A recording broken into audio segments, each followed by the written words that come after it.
Je suis en compagnie de Mme Suzanne Nantel, mairesse de Berthierville, et M. Jean-Luc Barthes, maire de Saint-Ignace de Loyola.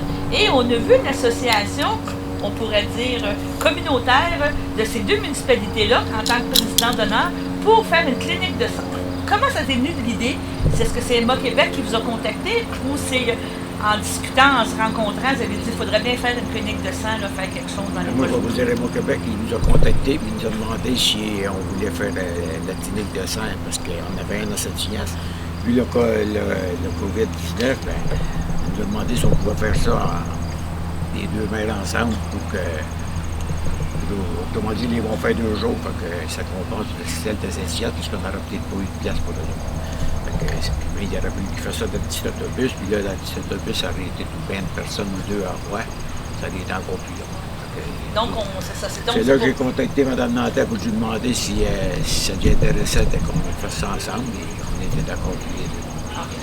Donc, c'était évidemment un plaisir d'accepter la coprésidence avec M. Barthes pour une clinique de sang. Je pense que c'est un geste qui est très important. Je pense encore en temps de pandémie, il y a eu beaucoup de pertes de cliniques de sang, donc les réserves ne sont pas nécessairement au maximum de ce qui devrait être. Bien, écoutez, moi je pense que le monde faudrait qu'ils s'inscrivent aussi parce que au Québec, les donneurs de sang, là, ils vont tout le temps en avoir besoin. Et moi je le dis, ça sauve des vies. Donc, je pense que c'est un bon geste que de venir donner son sang pour essayer de sauver des vies le plus possible. Moi, je pense que c'est un beau geste. Je connais du monde qu'à l'heure actuelle, il y en a. Puis même j'ai un de mes frères, ça fait au-dessus de 100 dons qu'il fait.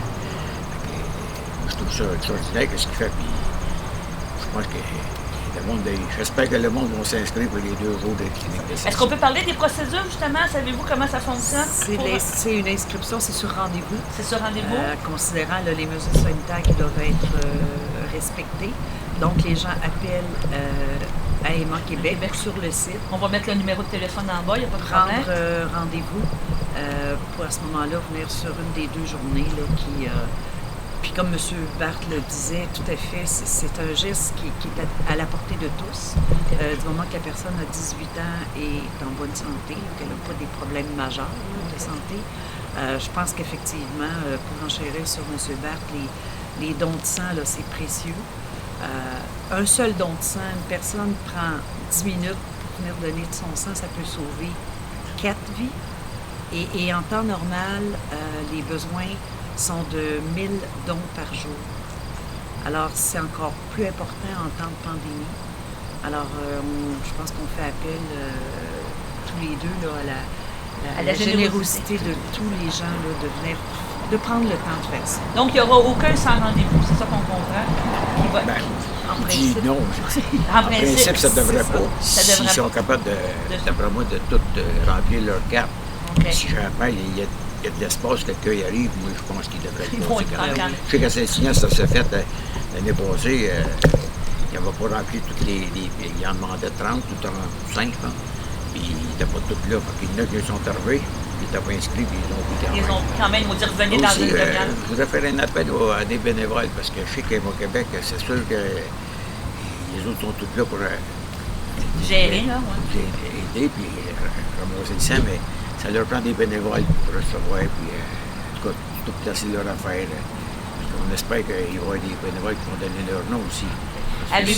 Les gens aussi, c'est ça, sont appelés, comme M. Barthes le dit, là, à donner leur nom, parce que pour l'accueil, pour un petit peu acheminer les gens, mais j'ai appris hier là, que j'ai communiqué avec le service d'incendie de la MRC de Dautré, et ils vont avoir une présence physique ici les 2 jours, et il y a probablement là, des pompiers qui vont aussi offrir là, leur service pour aider à placer les gens, à faire la circulation, etc. C'est ça, faire le circuit. C'est ça. Avez-vous un objectif officieux et officiel?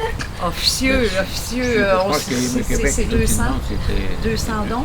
On nous demande, c'est 100 dons par jour qui vont recueillir. On espère qu'ils vont atteindre l'objectif. Bien qu'on va le dépasser. Vous espérez ça, oui, c'est ça. Allez-vous être présent si on veut vous rencontrer, signer des autographes, comme les vedettes? Peut-être pas juste pour les autographes. Au moins, moi, je pense qu'on va peut-être pas les heures de temps qui sont là, parce que c'est quand même assez des bonnes heures. Mais moi, je vais être assez présent pour recevoir le monde, les saluer. Les remercier surtout de prendre la peine de se déplacer pour faire ce geste. On invite tous les gens à venir, à s'inscrire, puis à donner un don de sang. Parfait. Bon, ben je vous remercie qu'on rappelle que c'est le 17, le 18, c'est bien ça. Et ça se passe à quel endroit déjà? Ici, à la Polyvalente. Parfait, pas de problème. On vous attend. Merci. Merci beaucoup.